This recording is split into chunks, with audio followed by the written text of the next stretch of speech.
देश में न हिंदू खतरे में है, न मुसलमान, न सिख, न ईसाई, न जैन, न बौद्ध, न ब्राह्मण, न क्षत्रिय, न वैश्य, न शूद्र, न दलित, न आदिवासी, वनवासी, न SC ST।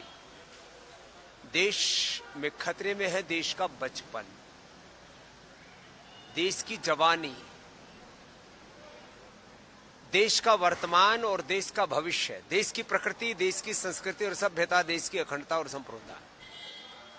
इसलिए मैं इस समय सबसे बड़ा कोई देश का मुद्दा मानता हूं तो ये कि देश का बचपन कैसे बचे।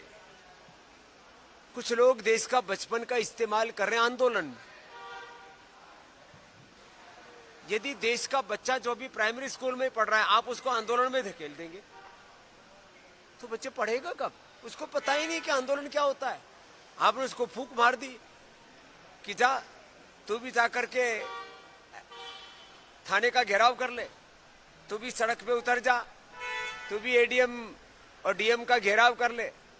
छोटे बच्चों को आंदोलनों में नहीं धकेलना चाहिए, पूरी दुनिया में कहीं नहीं होता। आंदोलन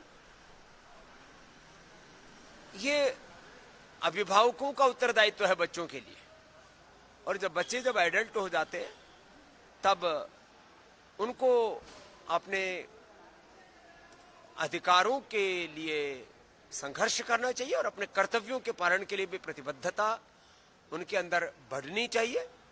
देश में अराजक आंदोलन तो नहीं, हाँ देश में संविधान की लोकतंत्र की रक्षा के लिए संवैधानिक, लोकतांत्रिक, नैतिक, आध्यात्मिक, मानवीय मूल्यों पर आधारित आंदोलन होने चाहिए। मैं इसका समर्थक हूं।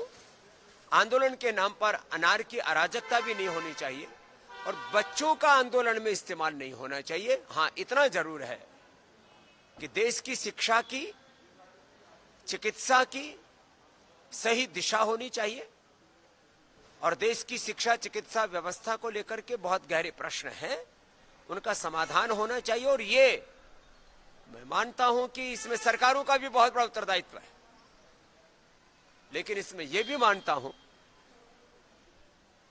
कि ये व्यक्ति केंद्रित व्यवस्था नहीं है। किसी एक पक्ष या प्रतिपक्ष के, किसी एक व्यक्ति के सामर्थ्य की बात नहीं है कि वो पूरे देश की व्यवस्था बदल सके। इसके लिए 3 स्तर पर जागरूकता चाहिए। एक सामाजिक जागरूकता, एक राजनीतिक जागरूकता, तीसरी प्रशासनिक रूप से जागरूकता।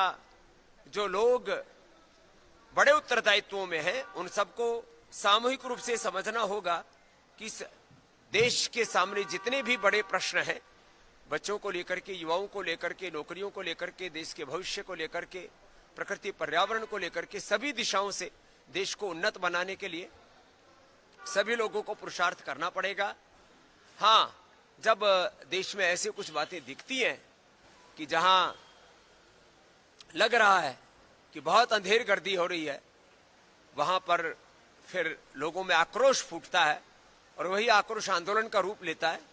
और मैंने कहा मैं आंदोलन में भी अनार्की, अराजकता का समर्थक नहीं हूं, लेकिन शांतिपूर्ण आंदोलनों से तो देश की को आजादी भी मिली और जब जब भी देश में आवश्यकता होती है तब लोकतांत्रिक, संवैधानिक तरीके से आंदोलनों का हमारा संविधान ही हमें अधिकार देता है।